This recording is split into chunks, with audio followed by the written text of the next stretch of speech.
மெய்யழகன் படம் ரிலீஸ் ஆகி எல்லாரும் அடிச்சு துவச்சிட்டு இருக்காங்க, பாராட்டுறவங்க பாராட்டிட்டு இருக்காங்க. உங்க பாயிண்ட் ஆஃப் வியூல கார்த்தி நடிச்ச மெய்யழகன் எப்படி இருக்கு? என்னுடைய பார்வையில சொல்லணும்னா, மெய்யழகன் படம் கிட்டத்தட்ட ஒரு 3 மணி நேரத்துக்கு ஒரு 3 நிமிஷம் கம்மியா ஓடிக்கிட்டு இருக்கு. இன்னைக்கு ஏதோ குறைச்சிருக்காங்க அப்படிங்கிற மாரி சொன்னாங்க ஒரு 15 மினிட்ஸ. 3 மணி நேரம் 3 நிமிஷம் ஓடக்கூடிய படமானா, நிஜமா கிடையவே கிடையாது. இது ஒரு 30 நிமிஷத்துல வேணா இது சொல்லக்கூடிய படம். அவ்வளோதான். இதுக்கு மேல இதுல சொல்றதுக்கு விஷயங்கள் இல்ல. அந்த விஷயங்கள் இல்லாதத வலிய திணிச்சு, திணிச்சு, திணிச்சு, திணிச்சு அந்த ஒரு படத்த எடுத்துட்டு போனது தான் இந்த படத்தோடைய ஒரு மிகப்பெரிய மைனஸா நான் பார்க்குறேன். எனக்கு தெரிஞ்சு அது ஒரு மெய்யழகனா இல்ல, பொய்யழகனா தான் இருந்தாரு. ஸோ ஒரு ஒரு படம் இருக்கு இல்லையா? அந்த ஒரு படத்தோடைய அத்தென்டிசிட்டி எப்படி இருக்கும்? இப்போ நெறைய மிக்ஸ்டு ரிவ்யூஸ் நம்மளும் பார்க்குறோம். எல்லா இடத்துலயும் பார்க்குறோம். ஏன் இந்த மிக்ஸ்டு ரிவ்யூஸ் வந்துச்சு அப்படின்னா, நீங்க அனலைஸ் பண்ணி பாருங்க. இந்த படத்தோடைய இயக்குனர் தான் ஃபர்ஸ்ட்டு ரீசன். நம்ம அதோடைய 2டி புரொடக்ஷன் இதெல்லாம் நம்ம பிசினஸ் சைடு அப்புறம் பார்ப்போம். ஃபர்ஸ்ட்டு இந்த படத்துடைய டைரக்டர். அவரு இதுக்கு முன்னாடி ஒரு படம் பண்ணியிருக்காரு. 96ன்னு ஒரு படம் பண்ணியிருக்காரு. அந்த படம் சக்ஸஸ்ஃபுல்லா எல்லா இடத்துலயும் ஹிட் ஆயிருக்கு. அதே மட்டும் இல்லாம அந்த படம் வந்து ஒரு ஃபீல் குட் மூவி. பயங்கர எமோஷனலா எல்லாருக்கும் கனெக்ட் பண்ணிக்கிற மூவி. இந்த படத்துல அந்த கனெக்ஷன் எங்க இருக்கு? அதுதான் ஃபர்ஸ்ட் பாயிண்ட். 2வது அந்த படம் வந்து கன்டென்ட்ட தாண்டி டீவியேட் ஆகி போகாது. வேற எங்கேயும் அங்க இங்கலாம் போகாது. நாவல் படிக்கும்போது கிளைக்கதைகள்லாம் கொஞ்சம் ஓடும். பெரிய ஆத்துல பக்கத்துல ஒரு சின்ன சின்ன ஆறு போகும் இல்லையா? அந்த ஆத்துக்கெல்லாம் நம்ம போய் சுத்தி பார்த்துட்டா வருவோம். பெரிய ஆறு போகுதோ அது வழியா தானே போவோம். அது மாதிரி இவங்க இந்த மெய்யழகன் படத்துல அங்கங்கன்னு போய் வெளியில போயிட்டு வராய்ங்க. போயிட்டு ஒரு ஒரு 10 நிமிஷம் போய் நீ டீ, காஃபிய குடிச்சிட்டு வாப்பா அப்படிங்கிற மாரி போயிட்டு, அப்புறம் திருப்பி உள்ள வராய்ங்க. இது என்ன ஆகுதுன்னா, "டேய் என்னடா சொல்ல வரீங்க?" அப்படின்னு ஆடியன்ஸ்க்கு மண்டைய குழப்ப ஆரம்பிச்சுச்சு. இதுதான் உண்மை. 96ல நீங்க அந்த கதைய எடுத்து பாருங்களேன். அந்த எக்ஸ்ட்ராக்ஷனோட இது சாராம்சம் எடுங்க. அழகா இருக்கும். விஜய் சேதுபதி தன்னுடைய காதலிய நினைச்சு கடைசி வரைக்கும் கல்யாணம் பண்ணாம இன்னமும் அதே ஒரு பதட்டத்தோடையும் பயத்தோடயும் இருக்கிற ஒரு ஆள். இன்னொரு பக்கம் த்ரிஷா ஒரு ஃபாரின்லேயே செட்டில் ஆகிட்டாங்க. திரும்பவும் அந்த கெட் டுகெதர்ல உள்ள வரும்போது அவங்க 2 பேரும் சந்திக்கிறாங்க. சந்திக்கும்போது அவங்க 2 பேரும் அவங்களோட டிக்னிட்டியை மிஸ் பண்ணாம அதே மாதிரி அவங்களுக்குள்ள லவ் மட்டுமே தான் பேசிட்டு இருக்காங்க. நான் அன்னைக்கு வந்தேன், இது பண்ணேன்.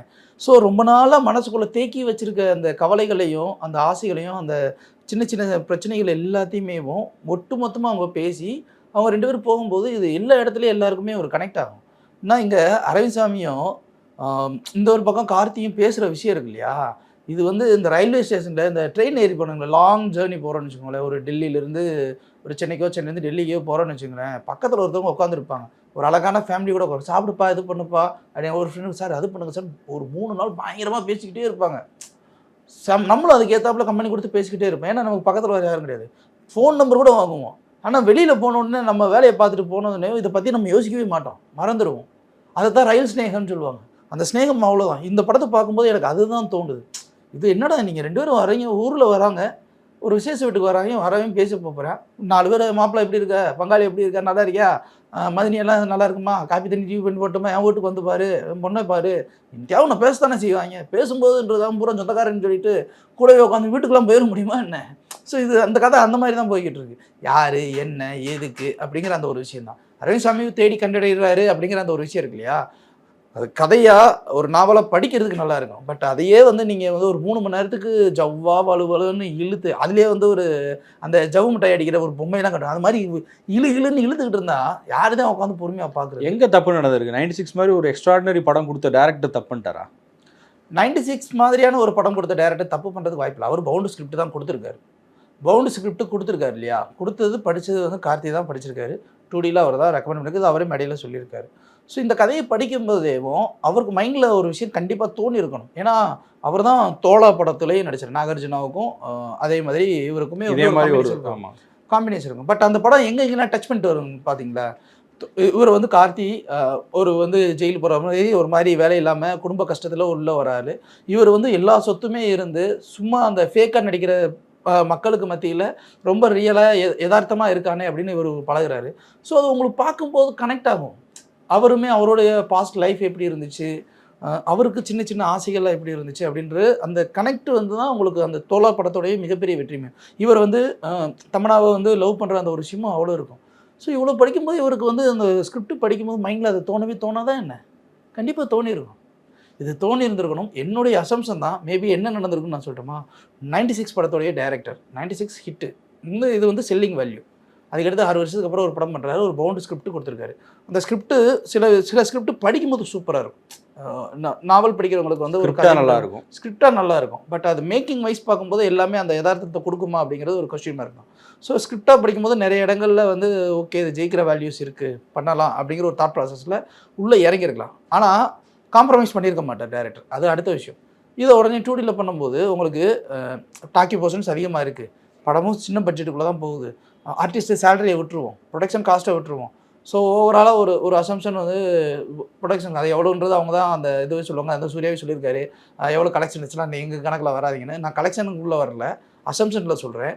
ஒரு 5 கோடின்னு வச்சுக்கோமே, டோட்டலாக ஷூட்டிங் காஸ்ட்டு எல்லாமே ஒரு 5 கோடி, ஆர்டிஸ்ட் சேலரி, அரவிந்த் சாமி சேலரி எல்லாத்தையும் விட்டுருவோம், ப்ரொடக்ஷன் காஸ்ட்டு ஒரு 5 கோடின்னு வச்சுக்கோமே. படம் இந்தன்னு சொல்லி எடுத்து 2Dல எடுக்கிறாங்க, ரொம்ப வருஷத்துக்கு அப்புறமும் எடுக்கிறாங்க. எடுத்து அந்த படத்தை வந்து கார்த்தி தான் நிற்கிறாரு, ரிலீஸ் பண்ணுறாங்க. அதுக்கு பிராண்டிங் இருக்குது, டேரக்டருக்கு வந்து ஆல்ரெடி வந்து ஒரு நல்ல நேமும் ரீச் ஆகிடுச்சு, உலகநாயகன் கமல்ஹாசனும் பாடுறாரு. ஸோ செல்லிங் வேல்யூஸ் இருக்குது இந்த படத்தில், ஆட்டோமேட்டிக்காக படம் சேல் ஆகிடும். அதே மாதிரி படம் வந்து தமிழ் அண்ட் தெலுங்குல அட் டைமில் ரிலீஸ் பண்ணுறாங்க. ஸோ ஓவராலும் செலவும். ஸோ இது ஒரு 20 கோடி நம்ம வந்து ஒரு கால்குலேட் பண்ணி வச்சுக்குவோம். ஓவராலாகவும் தியேட்டருக்கு லைட்ஸ் எல்லாமே சேர்த்து ஒரு 20 கோடி, படத்தோட ப்ரொடக்ஷன் காஸ்ட்டு ஒரு 5 கோடி அப்படின்னும் போது, படம் நல்லா இருக்குது நல்லா இல்லைங்கிறதுனாலையும் ஃபஸ்ட்டு ப்ரிஃபரன்ஸ் அந்த படத்துக்கு தான் கொடுக்க போகிறாங்க. ஸோ வெள்ளிக்கிழமை அந்த படத்துக்கு போய் பார்த்தே ஆகும். வெள்ளி சனி ஞாயிறு அப்படின்னும் போது ஃபஸ்ட்டு ப்ரிஃபரன்ஸ் அதை கொடுத்துட்டு அந்த படம் நல்லா இல்லை அப்படின்னும் போது தான் செகண்ட் சாய்ஸுக்கு வர போகிறாங்க. ஸோ ஃபஸ்ட்டு ப்ரிஃபரன்ஸ் அது கொடுக்கும்போது இது நல்லா இல்லை அப்படின்னா செகண்ட் சாய்ஸுக்கு இங்கே பெரிய படங்கள் எதுவுமே இல்லை. ஸோ அப்போது ஆட்டோமேட்டிக்காக என்ன பண்ணுறதுன்னா இந்த படத்தை பார்ப்பாங்க, இல்லைன்னா அதுக்கு முந்தின வர ரிலீஸ் ஆனால் லப்பர் பந்துக்கு தான் போவாங்க. இப்போ வந்து என்னன்னு கால்குலேட் பண்ணி பார்க்கும்போது மினிமம் கேரண்டியாக படம் வந்து போட்ட காசு எடுத்துரும். யாரும் எந்த டிஸ்ட்ரிபியூட்டர் எந்த தேட்டர் ஒன்றுமே கையை கிடைக்காது. அப்போது இவங்களுக்கு வந்து ஓவராலாக ஒரு கால்குலேட் பண்ணி பார்த்தீங்கன்னா ஒரு 10 கோடி ரூபாய் இவங்களுக்கு ஒரு லாபம் தனியாக வந்துடும். அவங்களுக்கு லாஸ் இல்லை, அவ்வளோ டிக்கெட் எடுத்து போனவங்களுக்கு தான் லாஸ். நடுவில் டிக்கெட் எடுத்துகிட்டு போய் 3 மணி நேரம் உட்காந்து பார்க்குறவங்களுக்கு அது ஒரு பெரிய லாஸ். இல்லை, அதில் வேறு இந்த மன்னிப்பு கேட்ட விஷயம் இருக்குது. பவன் கல்யாண் பேசினதுக்கப்புறம் கார்த்தி இமீடியட்டாக மன்னிப்பு கேட்டார். ஆந்திராவில் எப்படி போச்சு, தமிழ்நாட்டில் எப்படி போச்சுன்னு அது வேறு ஒரு கம்பேரிசன் போயிட்டுருக்கு. அதாவது அது நிறைய பேர் இது சொல்லுங்க, ஏன் மன்னிப்பு கேட்டீங்க, அது பண்ணீங்க இது பண்ணீங்க அப்படின்னு சொல்கிறாங்க இல்லையா. நம்ம இது ஒரு பிஸ்னஸாக பார்க்கும்போது சில விஷயங்களை வந்து நம்ம அவர் தன்மானத்தை விட்டுட்டார், தமிழ்நாட்டு மானத்தை இது கழுவேற்றி விட்டார், அதெல்லாம் நம்ம அதுக்குள்ளே போகவே வேண்டாம், அந்த பொலிட்டிக்கல் சைடே வேண்டாம். பிஸ்னஸ் ஆங்கிளில் சினிமா பார்வையில் பார்ப்போம். இந்த மெய்யழகன் மட்டும்தான் இவங்களுக்கு பிஸ்னஸ் அப்படின்னா இவங்க இவ்வளோ தூரம் இறங்கி போய் நின்று அடிச்சிருக்க வேண்டிய அவசியமே கிடையாது. என் தஞ்சாவூர் கோவிலில் ஜோதிகா பேசின விஷயத்துக்கு இவ்வளோ ஸ்டாண்டாக நிற்கிறவங்க, ஜெய்பீம் படத்துக்காக நிற்கிறவங்க ஏன் இதில் நின்றுக்கக்கூடாது? நிற்கலாமே. நாங்கள் என்ன தப்பாக பேசிட்டோம், நீங்கள் ப்ரொமோஷனுக்கு வந்தீங்க, நான் லட்டு சென்சிட்டிவான மேட்டர் நான் இங்கே பேச மாட்டேன்னு சொன்னேன், இதில் நான் என்ன தப்பாக பேசிட்டேன், நீங்கள் என்ன கேஸ் போட போகிறீங்க அப்படின்னு கேட்கலாம்ல. கேட்க மாட்டாங்க. ஏன் தெரியுங்களா, இந்த ஸ்டேட் வைஸ் நீங்கள் சில விஷயங்களை யோசிக்க வேண்டியது. இது வந்து வெறும் பிஸ்னஸாக நீங்கள் யோசிச்சிங்கன்னா வெறும் இந்த மெய்யழகன் மட்டும்தான் அவங்களுடைய பிஸ்னஸ் டார்கெட் கிடையாது. இதுக்கு அடுத்து வரப்போகிற கங்குவா இருக்கு இல்லையா. ஸோ அந்த கங்குவா அதே மாதிரி இவங்க 2 பேருக்குமே அங்கே ஒரு பெரிய மார்க்கெட் இருக்குல்ல.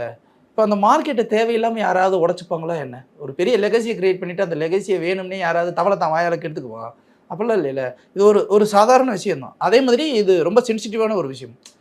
நம்ம ஊருக்கு எப்படிங்கிறத நம்ம பார்த்துக்குறோம். பட் அவங்களுக்கு வந்து ஒரு முக்கியமான ஒரு சென்சிட்டிவான விஷயம். ஸோ அவங்க ஒரு விஷயத்த பேசுகிறாங்க, அந்த ஒரு விஷயத்த போல்டாக பேசணும் அப்படின்னா இது வந்து டிபேட் மாதிரி போயிடும். இப்போ டிபேட் போகிறதுனால என்ன ஆகும் அப்படின்னா, ஒரு பழமொழிலாம் சொல்லுவாங்க தெரியுமா, ஆப்ரேஷன் சக்ஸஸ் பேஷண்ட் க்ளோஸ் அப்படிங்கிற மாதிரி இந்த டிபேட்டில் நம்ம ஜெயிச்சுட்டு வந்துடலாம். ஆனால் பிஸ்னஸ்ஸு அதுக்கடுத்து அவங்களுடைய படம் ஏதாவது ப்ரொமோஷன் போகுதுன்னு வச்சுங்களேன், அது ஒரு நெகட்டிவிட்டி ஷேடு க்ரியேட் ஆகிட்டே இருக்கும். இப்போ அமீர் கான் ஏன் அதுக்கடுத்து படம் பண்ணுறதுக்கு அவ்வளோ தூரம் தயங்குறாரு, யோசிக்கிறாரு? இந்த லால் சிங் தத்தாங்கிற ஒரு படம் அவ்வளோ பெரிய இது படம், அன்னைக்கு இருந்த அந்த சோசியல் ப்ராப்ளத்தினாலேயே வந்து அந்த படம் வந்து முடக்கப்பட்டுச்சு. அந்த படத்தினாலேயே வந்து அவர் நல்ல படம் பாருங்கன்னு அவர் ட்வீட் போட்டுமே யாரும் பார்க்கல, பெருசாகவே எதுவும் ரீச் ஆகலை.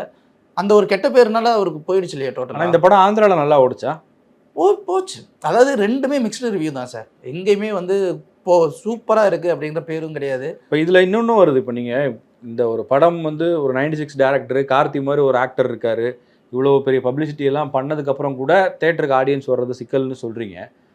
இன்றைக்கி கோட் படம் வந்து ஒரு ஸ்டார் வேல்யூ இருக்கிற படம் 25 நாள் கடந்து ஓடுது. லப்பர் பந்துன்னு ஒரு எக்ஸ்ட்ராடினரியான ஒரு மூவி, அதுவும் நல்லா போயிட்டுருக்கு. இன்றைக்கி தேட்டர்ஸில் இருக்குல்ல, தேட்டர் வந்து இப்போ இந்த மாதிரி ஏதாவது 1-2 படங்கள் வரும்போது தான் அவங்க ஆடியன்ஸ் வருவாங்கன்னு எதிர்பார்த்து காத்துட்டு இருப்பாங்க. இந்த மாதிரி படங்களும் கொஞ்சம் அப்படி டவுல் ஆகும்போது, டல் ஆகும்போது எப்படி தான் ஆடியன்ஸ் தேட்டருக்கு வர வைக்கிறது? தேட்டரில் ஆடியன்ஸ் யாருமே வர வைக்க முடியவே முடியாது. இன்னமும் சொல்கிறேன், என்னதான் நீங்கள் டெக்னாலஜி வளர்ந்தாலும் சரி, என்னதான் ரிவ்யூஸ் போட்டாலும் சரி, என்னதான் ரீல்ஸ் போட்டாலும் சரி, மவுத் டாக் மட்டும்தான் இன்னமும் தேட்டரில் ஆடியன்ஸ் வர வச்சுக்கிட்டு இருக்க ஒரே டூல், ஒரே ஒரு வெப்பன். நீங்கள் என்ன தான் நாங்கள் ரிவ்யூவர்ஸ் ஒரு ரிவ்யூ போடுறோம், என்ன தான் பெருசாக அனலைஸ் பண்ணுறோம், பெருசாக அது நல்லா இருக்குது நல்லா இல்லை அப்படின்னு சொல்லி சொல்கிறோம், எது வேணாலும் பேசிட்டு போங்களேன். படம் பார்த்த ஆடியன்ஸ் பார்த்துட்டு இந்த படம் சூப்பராக இருக்குன்னு பக்கத்து வீட்டுக்காரன்ட்டையோ எதிர்த்த வீட்டுக்காரன்ட்டையோ ஒரு ஃப்ரெண்ட்ஸ்கிட்டயோ சொல்லும்போது மட்டும்தான் அந்த படத்தை பார்க்க வருவாங்க. ஏன் தெரியுமா? இப்போது கொட்டுக்காளி படத்துக்கு இருந்த ப்ரொமோஷன்ஸுக்கு வச்சு செஞ்சு அனுப்பிச்சி விட்டாங்கல்ல, என்னடா படம் எடுத்து வச்சிருக்கீங்க அப்படின்னு. வாழை படம் தப்பிச்சதுக்கு காரணம் எதுங்களா? மாரி செல்வராஜ் அதுக்கு முன்னாடி இருக்கிற எல்லா டேரக்டரும் எடுத்தாங்க. இதே மாரி செல்வராஜுடைய வாழை படமும் இவ்வளோ ப்ரொமோஷன்ஸ் இல்லாமல் வந்துருச்சுன்னு வச்சுக்கோங்களேன், ஒரு ஆவரேஜாக தான் போயிருந்துருக்கும். ஆனால் அந்த காலகட்டங்களில் வந்த இன்னும் 2 படங்களும் நல்லாவும் வந்திருக்கும், ஒரு ஆவரேஜாக போயிருந்துருக்கும். ஸோ சில படங்களில் ஓவர் ப்ரொமோஷன்ஸ் அப்படிங்கிற அந்த ஒரு விஷயமும் சில படங்களில் தெரியுது. ஆனால் அதையும் மீறி ஏதாவது ஒரு படங்கள் ஜெயிக்குது அப்படின்னா அது இந்த லப்பர் பந்து மாதிரியான ஒரு படங்கள். லப்பர் பந்து ஏன் ஜெயிச்சிச்சு? ரொம்ப சிம்பிள் தான். இப்போ பத்திரிகையாளர் எல்லாருமே படம் நல்லா இருக்குன்னு சொல்லிட்டாங்க, அது அடுத்த ஒரு விஷயம். ஆனால் அந்த படம் ஹிட் ஆகிறதுக்கு முழுக்க முழுக்க காரணம் என்னென்னா, ஆடியன்ஸ் ஒரு 10 பேர் உள்ளே வந்து உட்காந்துருப்பாங்க, பார்த்துருப்பாங்க, பார்த்துட்டு அந்த படம் நல்லா இருக்குது அப்படின்னு ஒரு மவுத் டாக் சொல்லுவாங்க, சூப்பராக இருக்குது அப்படின்னு சொல்லுவாங்க, போய் பாரு மிஸ் பண்ணிடாதன்னு சொல்லுவாங்க. அதே மாதிரி அந்த படம் பேசியிருக்க விஷயம் வந்து ரொம்ப முக்கியமான ஒரு விஷயமும் கூட. ஜாதியை பற்றியும் பேசியிருக்கு, கிரிக்கெட்டை பற்றியும் பேசியிருக்கு, ஃபேமிலியை பற்றியும் பேசியிருக்கு, எல்லாத்தையும் பேசியிருக்கு.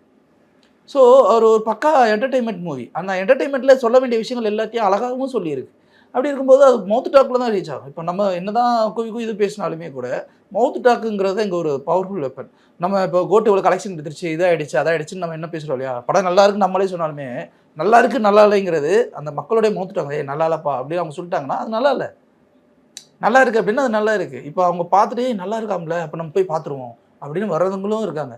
இல்லைப்பா நான் நேற்று கூட ஃப்ரெண்ட்ஸ் சர்க்கிள் அங்கே மீட் பண்ணும்போது ஃபோரம் மாலில் வந்து எல்லாருமே என்ன படம் போய் பார்த்துருக்கீங்க அப்படின்னு சொல்லி கேட்கும்போது அவங்க சொன்னது லப்பர் பந்து அப்படின்னாங்க. லப்பர் பந்தா?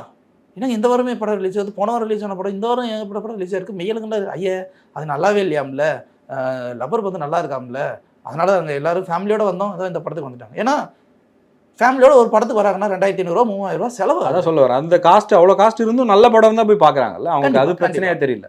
நம்ம இவ்வளோ பணம் கொடுத்து வந்தால் எனக்கு நிம்மதியாக படம் பார்க்கணும்.